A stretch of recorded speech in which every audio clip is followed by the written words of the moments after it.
come on out. I'll make it nice and quick.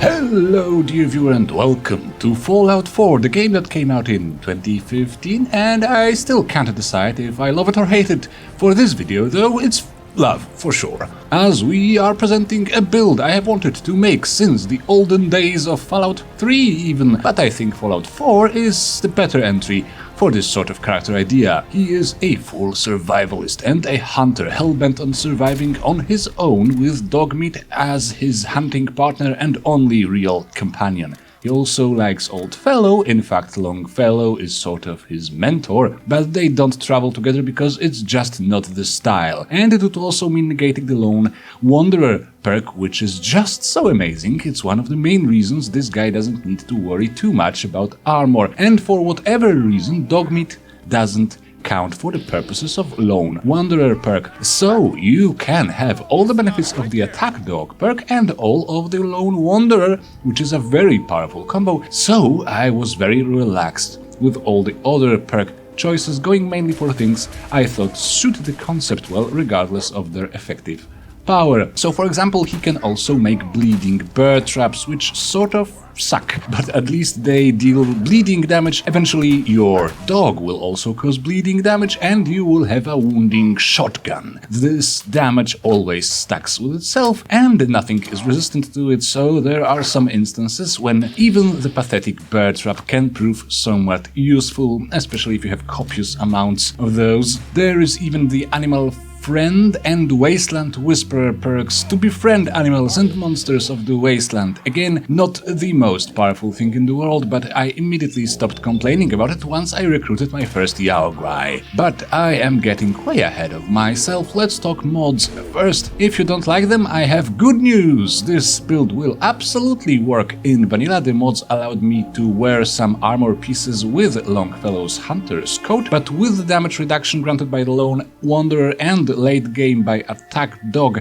and with the fact we can quite easily avoid damage by sneaking, it's not that big of a deal if you only wear actual armor pieces in the early game. Another mod, More Weaves No Railroad, allowed me to put some ballistic weave on that coat without joining the railroad. Of course, the good news is if you don't mind working with that faction, the hunter's coat can have the vanilla ballistic weave with no mods whatsoever. And as always, I used a mod allowing me to transfer legendary effects between items. This was useful mainly for the wounding shotgun. However, the main weapon for this character is the Old Reliable, which you can buy in Far Harbor, and it is simply a lever action rifle with the amazing two-shot legendary effect. A mod adding backpacks could also be quite useful. We will have no companions sworn to carry our burdens. Dogmeat is a horrible pack mule, and this character is perfect for survival difficulty, where you can run out of inventory space all the time. So yeah, I use my favorite mods, but the build will work without them quite easily. What isn't that easy is the attribute allocation as always. This build requires a lot of attributes to be quite high, uses perks from all over the chart, and needs to keep his distance early in the game, so early access to the sniper perk seemed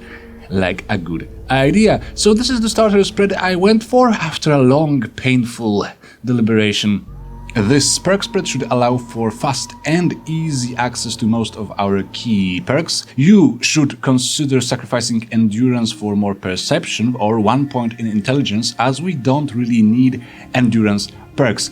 But I didn't want this tough survivalist to be a complete glass cannon. He should be able to close the distance, to use his OP shotgun at some point in the playthrough, so he needs to be able to withstand some firepower at least. I would strongly recommend to raise your perception ASAP with your special book and the Bubblehead. Luckily, Perception Bubblehead is probably the easiest one to find. It's in the Museum of Freedom, in the room where you first meet the Radiant Quest Dispenser. I Preston Garvey. Once you have your perception sorted, 1 rank of rifleman, sniper, sneak and maybe armorer, you should increase your intelligence by at least 1 point, both for more XP gain and to access the Scrapper perk. With the roleplay of a loner and without the local leader perk, I decided not to build any extensive settlement empires. This makes the Scrapper even more vital than usual. You have no scavengers, no extra money and a very limited selection of settlements with all the workbenches readily available from the get-go. Also, springs and gears and such rare components are going to help you make a lot of bear traps, which can only be useful in large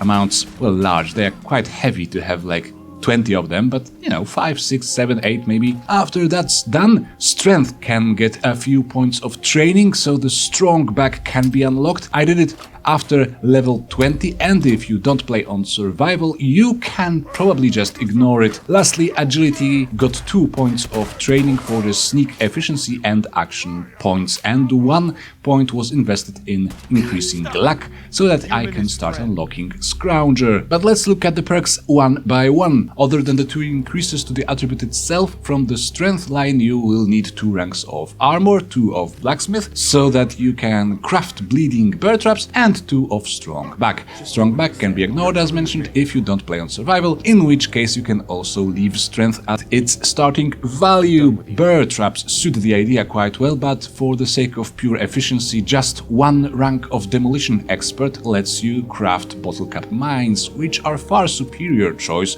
for a placeable trap. So if you want to go for full efficiency, basically you can just get 2 ranks of armorer to improve your armor bits with muffled and shadowed modifications. When wearing the hunter's coat later in the game, it should allow you to ballistic weave the coat just enough for your needs. Perception is sort of our main attribute, but mainly because sniper perk is useful. Accuracy in VATS was helpful early on, particularly when Dogmeat also started increasing it with the attack dog perk, but you are not fully VATS optimized and can fight outside of it very well, so don't bother with the 3rd rank of sniper. 3 ranks of locksmith were taken because Kate, Ada or building a lockpicking robot is sort of off limits for this character, so I needed to pick my own goddamn locks, and of course take all the ranks of rifleman. Non-automatic rifles is the only kind of weapon you will ever need, so this is very high priority perk for you. No increases or perks are needed in endurance. However, if you are using my set of mods and can use invisible armor bits with the hunter's coat, or even attach legendary effects to the coat itself, consider buffing the attribute with some fortifying items. Fortifying, sharp and cunning are your go-to wearable legendaries, and I never felt a need to wear any others, to be honest. Now, charisma is a rather weird one here, because I just completely sacrificed efficiency for roleplay. I really wanted both Animal Friend to pacify insight and eventually even order around both animals and abominable monsters of the wastes. Meanwhile, the bare minimum allowing you to feel like a monster whisperer is simply Animal Friend, 2 ranks of it, which would also spare quite a few perk points I needed to use for increasing the darn attribute itself. However, the increased chance of success at speech checks does create an interesting character. He isn't some anti-social weirdo, he is actually well-spoken and likable. He chooses the life of loneliness and self-reliance, like in that famous Thoreau quote. If you want to min-max this character, definitely just the attack dog lone wanderer combo is more than enough. It will eventually grant you 40% damage resistance, Dogmeat will grab people, causing them to bleed and increasing your VATS hit chance. You will have more carry weight, you will deal more damage, and just the best combo. And 2nd rank of attack dog, giving Dogmeat a chance to cripple enemies, is also neat when you have a lot of bear traps placed around, as they also cripple enemies, which means enemies trying to get closer to you will have a very hard time achieving that. For intelligence, we need to raise it at least once. If you wish to save a perk point for something else, intelligence Bubblehead awaits in the Boston library. Then we need 3 ranks of Gunnut and 2 of Scrapper. Gunnut 2 will be enough to unlock the mods for all your weapons. Lever action rifle is cool in that regard, as well as offering decent damage per shot and decent fire rate, well, except for the horribly long reload time. However, the third rank of Gunner will allow you to create your own ammo for that rifle with the little mod called Manufacturing Extended, which improves upon the Contraptions DLC. Highly recommended. Speaking of contraptions, it is both roleplay appropriate and useful to build a few powered animal and monster traps in your home base. The rare kinds of meat can create food items of immense power, allowing you to offset pretty much every weakness of the build and rely on them instead of chems. Just in case it's not obvious to you, yes, the food buffs can be used in survival mode if you eat while fully satiated. From the agility perks we need sneak, all ranks of it. The fifth one allows you to lose the pursuing enemies when you crouch when out of their sight.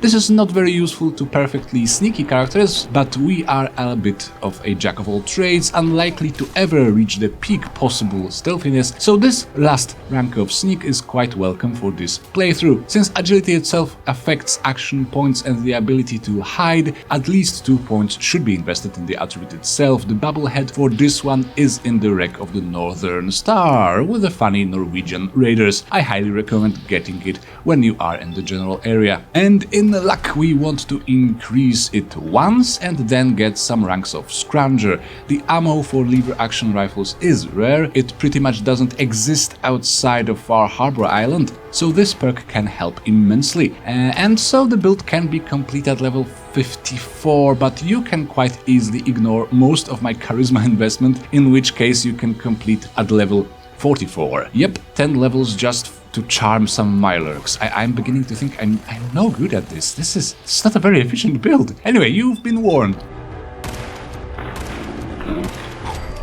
For the gear, we have the old reliable, a very reliable weapon indeed, with an option of some mid-range sniping and the fire rate good enough to destroy some enemies when they get closer to you. I had a scope on it for a while, but then I got a hunting rifle and modified it with a .50 receiver, some better stock, a long scope and a suppressor, converting it into a rather powerful sniper rifle. If you can get the instigating legendary effect on it, your sniping needs should be more than satisfied, even though we don't increase the sneak attack damage by any means. Now, sometimes a fight gets messy and a lot of powerful enemies charge directly at you, to which your answer should be a double-barrel wounding shotgun. Wounding shotguns should be forbidden, and in the vanilla game it is not that easy to come across one. But with my mods, I can just install it on whatever weapon I wish as soon as I get my first wounding item. So yeah,